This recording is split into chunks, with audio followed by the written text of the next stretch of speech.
Savvy Business Radio, drawing out the best from our guests with our host, Christina Nichman. Larry Ward brings decades of experience from his communication and advertising background. Larry turned his attention to Washington in 2002 as a reaction to the over-regulations he saw were hindering capitalism and liberty. Find out more about Larry and his work at politicalmedia.com and gundynamics.com. Hi, Larry. Welcome to Savvy Business Radio for our Heartbeat of the World segment. How are you? Good. Thanks for having me. Oh, you betcha. I was very happy when Joshua reached out to us to tell us about the wonderful work you're doing at a number of places. Gun Dynamics, which we've already had a guest on to share about that, and now you, and then political media, doing great things out there, promoting liberty, and just getting that voice out there, which is being stifled at the moment in many places. But, you know, you also did something interesting in 2013, which we're going to talk about, which is Gun Appreciation Day. So I'm going to love that you share that with our audience. But before we go to all that, share what brought you to the world of politics in particular. Well, actually, it's a straight. I've been in the advertising and marketing business for now 25 years, and the first 10 was in commercial advertising and marketing, and it was primarily in telemarketing, outbound telemarketing. I know most people find that very annoying, but it provided a good service for many businesses. And what had happened was we started getting legislated out of the business, so that kind of got me politically motivated, to try to keep, the ability for businesses to be aggressive and to reach out for customers. And that just brought me into the world of politics. And then I started working with campaigns, and I sold my business, my advertising business about 15, 16 years ago, and started out in political media, which was a digital agency way back when, doing email marketing and website development and things of that nature in DC in 2002, and really early on, and really fell in love with the business. And it wasn't until 2008 when something happened in the country. Barack Obama, of course, was elected president, that I really got deeply engaged and let my passions take over my business acumen, and started driving a lot more for issues and for the right type of candidates, not just as a business. Yeah, I love that, Larry. Believe it or not, I live outside of New York City in Brooklyn, Bay Ridge, Brooklyn. And it's a great neighborhood. It's like the gem of Brooklyn. It has this very down home neighborhoody feel. All the neighbors, we all say hi to each other, good morning. We all know each other. All the small businesses, a lot of small businesses around here. And we all know each other. We support each other. And what's interesting, Larry, is that so many of the small businesses are being hurt by regulations.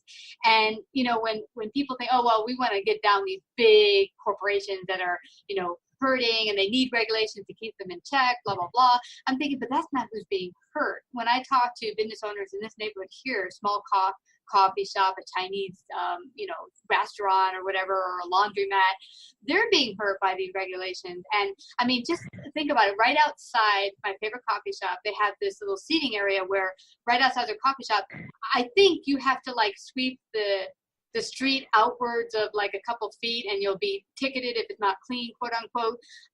But if you want to put out seats right in front of that same area where you have to keep it clean or you get tickets, you have to pay for a license to do that. I don't know why, but it's another tax that the city government, local government charges. And they said it's like $8,000 a year to be able to put a couple chairs. Oh my goodness. Yeah. So I totally get you when you were talking about regulations that were hurting your industry. It's hurting a lot of small businesses in industry. And I don't think some folks just understand the impact that it has on all of us, because when those industries are hurt, we all have to pay more money. Oh, absolutely. Absolutely. Plus, it also puts these small businesses who can't, deal with the red tape out of business. And who knows what great products and services that they would have developed had they not been put out of business by regulations. One of the best things the Trump administration is doing is deregulating at a really rapid rate, but it's still, quite frankly, there's so many regulations on the books. It could take decades to undo the damage that the last 8 years, the 8 years of Barack Obama has done to the country. Now, what is your take? Because I know a slew of folks will say, well, we need these regulations because some businesses are out of check and we need the government to keep things in check. What's your take on that? If you were to speak to someone and answer them when it comes to that? Well, I happen to trust our American citizens. I happen to trust our business owners to do the right thing, for the right reasons. And, we're in a much smaller world now where consumers keep companies in check. Yeah. We don't necessarily need, the federal government babysitting every little move that we have.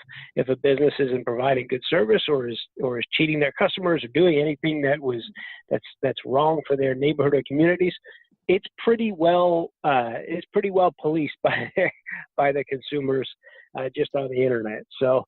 I think that we're in a position now with the technology that we have to really deregulate and to take, the problem with regulations isn't so much all of the rules that businesses have to follow, the red tape they have to go through. It's also the amount of power that it gives the federal government.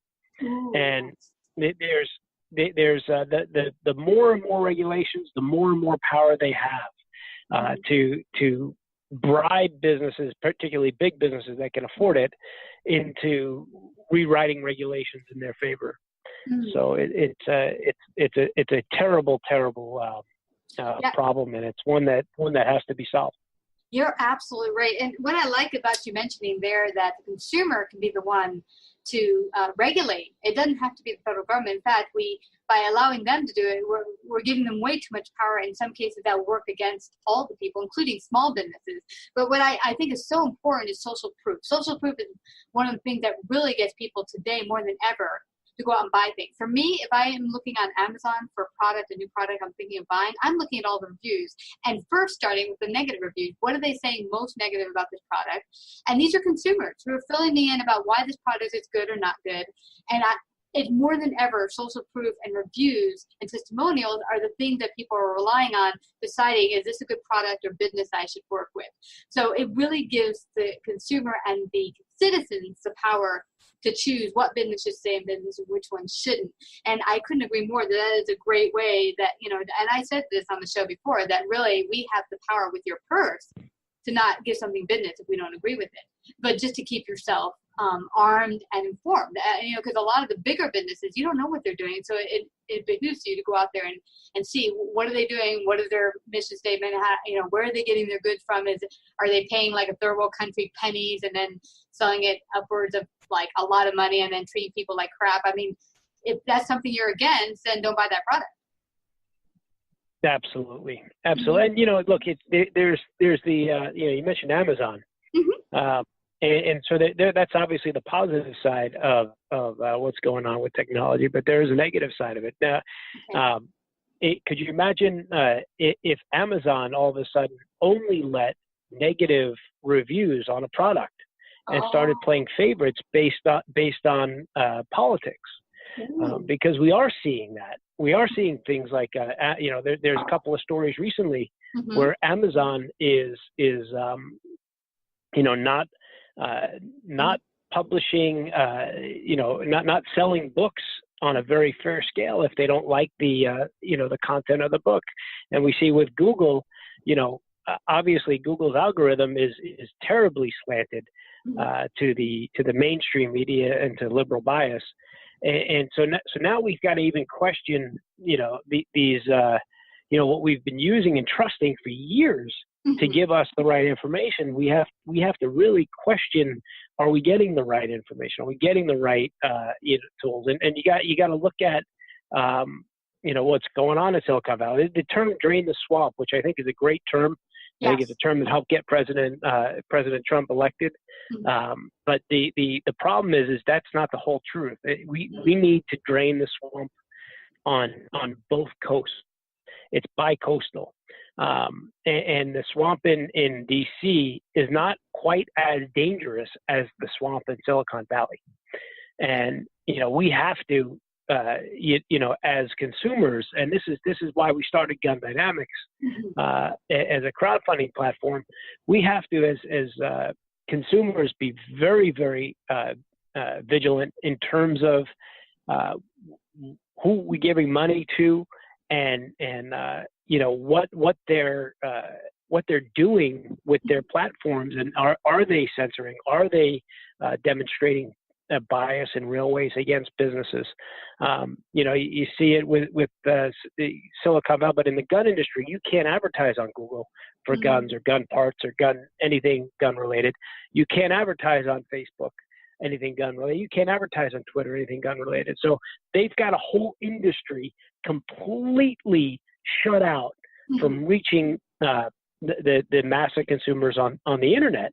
And then on top of that, it's not just the Silicon Valley giants, it's also the banks. So the banking industry, like Citibank, and Citibank essentially said, you can't buy a gun on a Citibank credit card unless you go through their background check. What? Bank of America, oh yeah, that's true. Yeah, Bank of America is basically stopped loaning to gun manufacturers, and credit card companies are basically shutting down gun stores and gun ranges on a regular basis, and making it harder and harder for them to accept electronic payment. You just saw, people will, obviously think what they want about InfoWars, but it's a business. Yeah. And the Silicon Valley shut them down all at once, and just as of, I think, yesterday, PayPal kicked them off.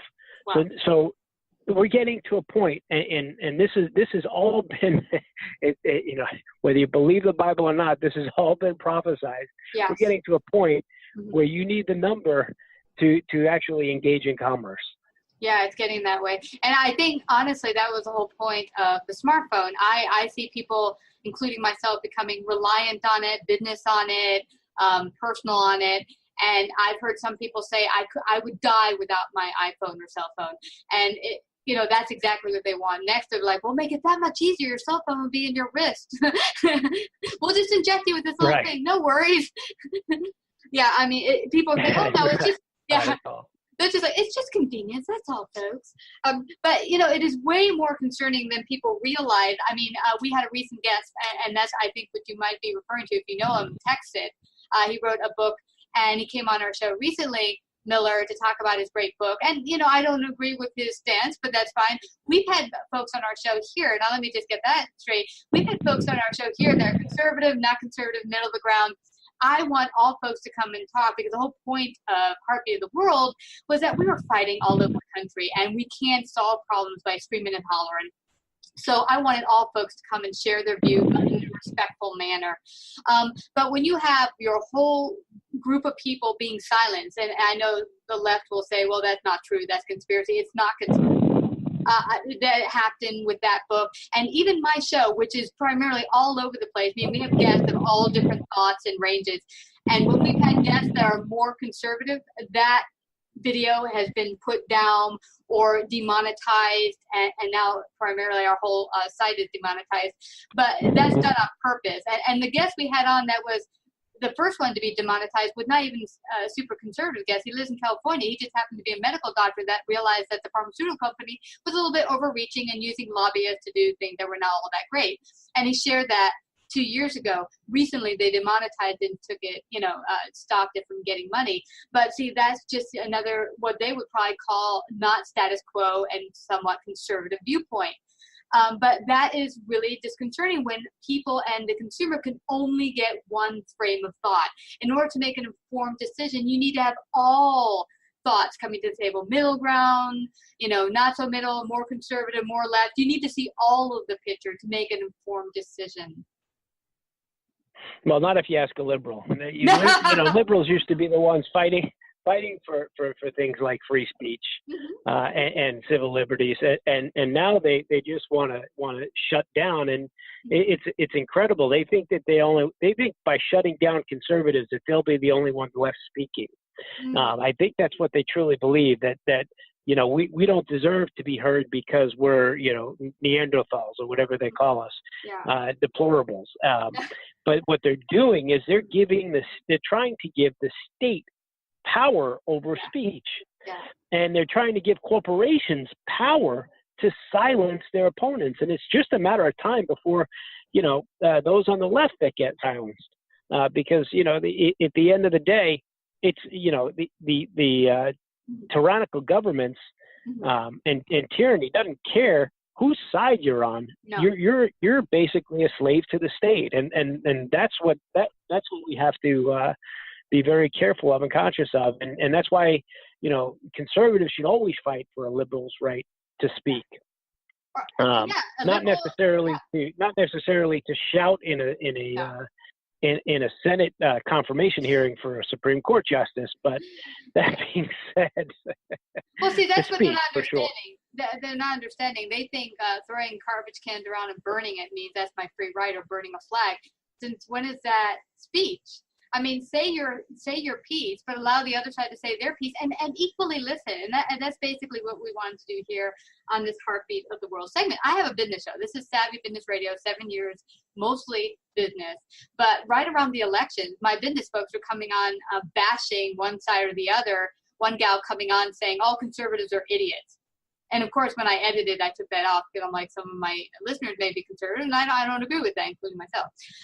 So I was like, you know what? Let's stick to business, shall we? But it was getting very vicious, and I think people who were never ever political in their life were all of a sudden thinking they were political because they turned on the news, which was very biased and very left leaning, and giving them one point of view, and everyone thought, oh yeah, I'm so informed. I'm like, really? Have you read books? Have you researched? Have you looked at other points of view and other references, instead of just taking your daily news or daily paper to say this is my only source? And they really didn't, and that scared me. And that's when I decided that we need to start this segment so we can have people come on, expert from whatever field they're in, to really share their point of view. And let's stop the screaming and let's just listen to each other, because this is the only way that we're going to really solve the division and not have the government do it for us. Because like I said to my friend, get this, Larry, my friend said to me, well, it's good that the government stepped in and stopped hate speech. We should allow all speech, but hate speech. I said, great. So who gets to decide what's hateful and what's not? Because one day it could be your point of view that's considered hate speech, and then it'll be you that's silenced. Well, we already know what they consider as hate speech. It's anything conservative or Christian. Mm-hmm. So that's what they mean when they say hate speech. It's not just what you and I would think is hate speech, like racist diatribes and things of that. Anything conservative or Christian or pro-American is hate speech to them, because it's the speech that they don't. It's the speech that they hate. Exactly. Except. Go. No, I was going to say, so look, and how this really impacts business right now, and where it's going in terms of how these corporations are being used or being run by the left, and essentially turning on not only its consumers that happen to be conservative, but turning on the whole principle of the free market is terrifying. Mm-hmm. The gun dynamic started because Larry LaPata, the founder, went to bring a trigger, a little trigger, a cool little trigger that just got fully funded on Gun Dynamics. Tried to take the trigger to crowdfunding to raise money so he could bring it to market, just like everybody else. If you have a widget, you want to bring it to a crowdfunding site, and he got kicked off. So he went to a second one, and then he went to a third one, and eventually he called us and said, look, no one's going to take us. We have to build our own, because the gun industry is choking. And this all started, most people don't understand, this all started in the Obama administration with a project called a government program called Operation Choke Point. Wow. And Operation Choke Point is exactly what it sounds like. It was designed to choke the life out of unsavory business activity.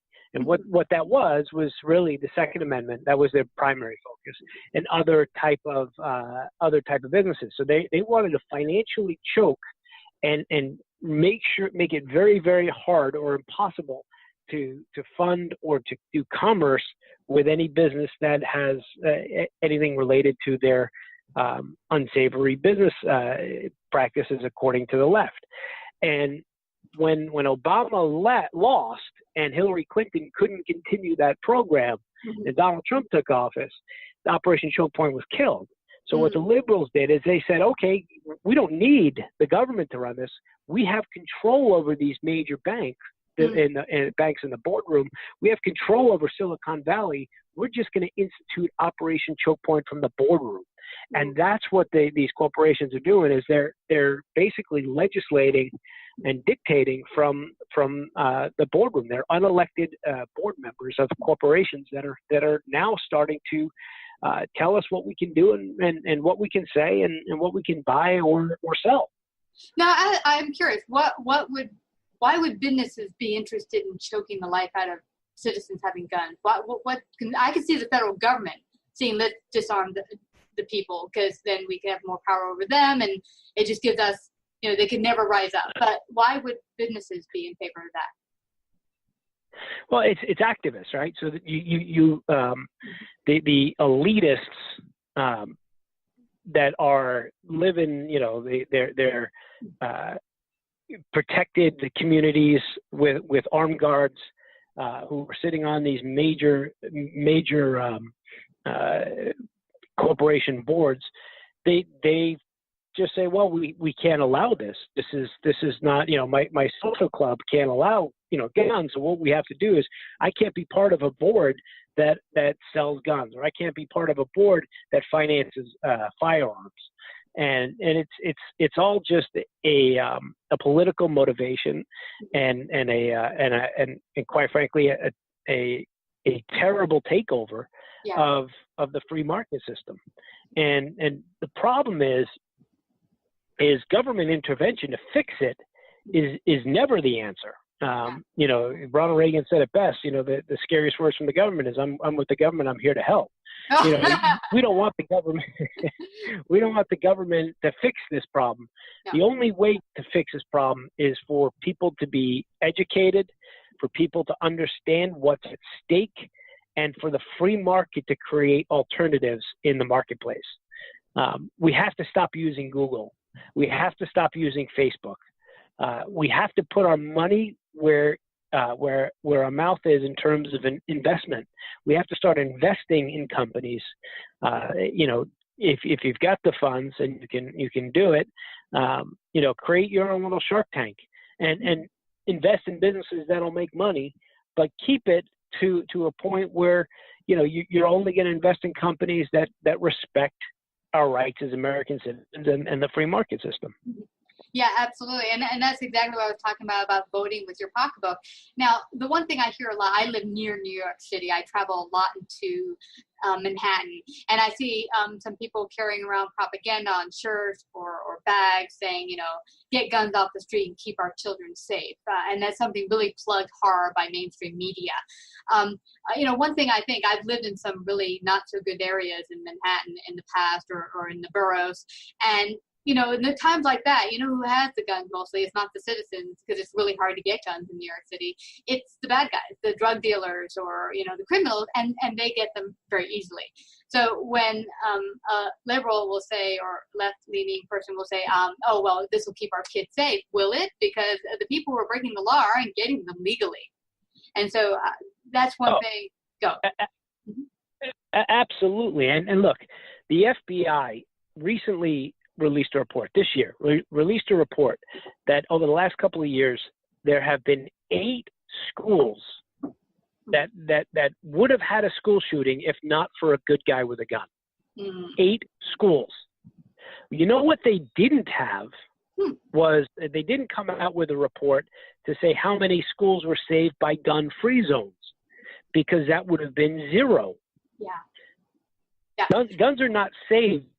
School children are not protected by gun-free zones. They're leftist targets.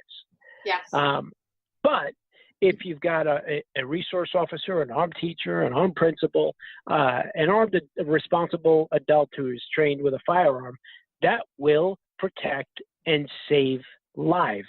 8 students, say there was an average of just round number, 10 students that would have been killed if not for this thing. That's 80 kids' lives were saved. Wow. And that's, one thing. Yeah, that's tremendous. And look at Chicago. That's a gun-free zone. It has the highest murder and gun killings in all of the 50 states. And it's Chicago. It's a mess. And so if we think we're going to stop crimes by getting rid of guns, it's not. And some of my friends who are now, like, with all the school shootings saying, well, I didn't like the idea of getting rid of guns because I know that, some of the governments who first got rid of guns, like Hitler's regime, they did it to make the populace defenseless against them, and the Nazis could rise up. They're like, but now I'm starting to wonder if it's a good idea because all these kids are dying. But one thing that doesn't get hit, and something that was brought up by a past guest of ours a couple of years ago, before all the hoopla of guns and stuff, was the guy I told you that his piece got taken down on or demonetized on YouTube, was the fact that in his research, all but one school shooting, he was able to prove the kids were on psychotropic drugs. So why is not every single parent outside of the pharmaceutical companies and the government demanding that get looked into? Because the mainstream media is not talking about it. Well, the state likes it better when people are drugged up and on these psychotropic drugs, and they are to blame. I mean, there's plenty of evidence to suggest, like you said, all but one school shooting, the kid was on psychotropic drugs, but it doesn't fit their narrative and it doesn't fit their agenda. There's an agenda to take away guns from the American people, from citizens, because the truth is, what's protected us from a government tyranny and a state takeover of our lives has been the fact that the American citizens are well armed, and they're not going to mess with us because, quite frankly, we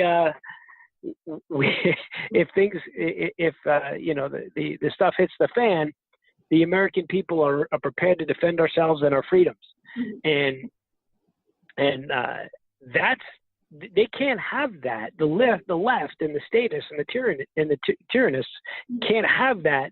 So all of these school shootings are politicized to take away guns. They're not to solve the problem. There are ways. If you want to talk about school safety, there are ways to make school safer. Gun-free zones is not one of them. Yeah. It makes them absolutely less safe. It's proven. Yeah. Having an armed resource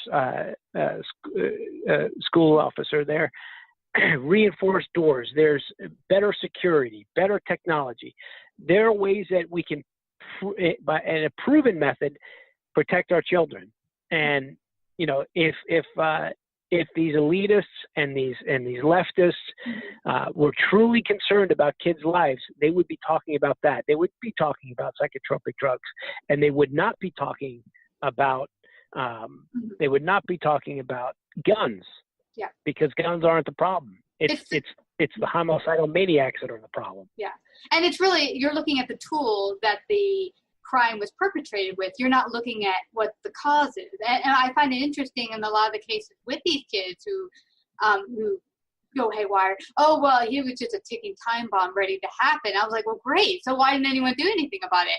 So, I mean, there's an underlying problem that no one's wanting to face. And yes, it's a bigger problem that's not a quick fix, but making a law or new regulation on the books is not the way to solve the problem. It'll continue to happen. Kids will continue. Like, I think an interesting viewpoint is social media. A lot of kids feel they're not heard, and their whole acceptance and wanting to get their validation is done through social media. I'm not getting enough likes. People don't love me. They posted a negative picture. I feel like crap. And, they're not learning to deal with emotions. And there was a comedian a couple of years ago who did a whole little shtick on that. He was like, basically, remember the days we used to deal with emotions instead of going to look to Twitter and Facebook and all these other places to get your validation? Well, I think that's what's happening with a lot of kids. They're not learning to deal with emotions in the world and how things work. So instead, let's just give you some Ritalin or some other sort of drugs to help you deal with your emotions, quote unquote, instead of actually working through them. No, absolutely. And adversity is what builds character. And we wonder why, so many of these millennials seem to lack character. Yeah. This is such not all of them. Yeah, absolutely. But a lot of them. Yeah. Well, this is why this is such an important talk that we need to have, an open discussion, not a screaming, hollering one, where we really go deep into this subject and not just let someone feed it or upload it into our head as you get when you turn on mainstream media. As I say, turn off mainstream media, turn on Savvy, and let's have a reasonable discussion with each other. But this has been such a wonderful discussion, Larry. I'd like to have you back in the future to go deeper into other topics. But let everyone know where they can find out more about gun dynamics, political media, and anything else you might be working on. Sure. Well, it's very simple. Gundynamics.com. And we have lots of projects that we're crowdfunding right now involving gun technology and gun inventions. And really, really cool stuff. Go and take a look at the projects and watch the videos. And if you find something that you like, please help support us. And you can also, just straight up donate to the cause, because quite frankly, we're up against some big opposition, big banks and stuff, and we need all the help we can get. Join our mailing list, and we push out good news on guns every single day. Mm-hmm. And what exactly does political media do that helps the public? Share that a little bit. Oh, political media is an advertising company for right of center causes. We work with organizations like Judicial Watch. Cool. We work with a bunch of conservative media outlets and candidates and causes. And there's a great candidate, by the way. One of my favorite candidates that I've ever worked for, a guy named Eric Brakey in Maine. He's running for Senate against Angus King. Yes. And he's awesome. If you guys want to support a candidate, Eric Brakey is incredible. He was on our show. Yes, he was just on our show not too long ago. He will be airing, I think, right in behind you. So yes, he's an awesome candidate. If you're in Maine, support him. Even if you're not, if you believe in conservative values, and please check out his website and what he's doing. He's doing great work, and so are you, Larry Ward, and everyone at Gun Dynamics. Thank you so much for coming to share your great wisdom today on Savvy Business Radio and our Heartbeat of the World segment. Thanks for having me again. Savvy Business Radio broadcasts worldwide via a large podcast network, celebrating business owners, entrepreneurs, influencers, and successful individuals. Find out about our paid sponsorship opportunities or how to become a guest. Call 732-474-7375 or email Christina at savvybusinessradio.com.